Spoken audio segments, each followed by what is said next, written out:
વેળું આમ હાથમાં લઈને વેળું તિલક કર્યું વિભીષણને અને કીધું આયે લંકેશ કીધું એટલે જાંબુવનજી અને સુગ્રીવના હાથમાંથી ગજા પડી ગઈ. અરે ભગવાન થોડીક ઉતાવળ કરી ગયા. કેમ કે વિભીષણને તમે કહી દીધું આયે લંકેશ, એટલે કે લંકા વિભીષણને તમે આપી દીધી. પણ હજી ઓલો 10 માથા વાળો જીવે છે લંકેશ. હો, ઈ કે જીવે છે એ વાત સાચી છે, પણ જોઈ લઉં છો બીજું શું હોય એમ. તો કે એમ વાત નથી, આજે વિભીષણ તમારા ચરણમાં આવી ગયો. રામ કોને કહેવાય જોજો, આજે વિભીષણ તમારા ચરણમાં આવી ગયો.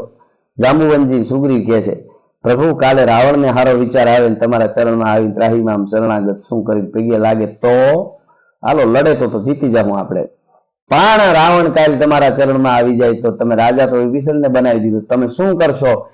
કે ભગવાન રામ બોલ્યો, રઘુકુળનું સંતાન બોલે છે, મહારાજ દશરથનો દીકરો બોલે છે, અજનો પૌત્ર બોલે છે.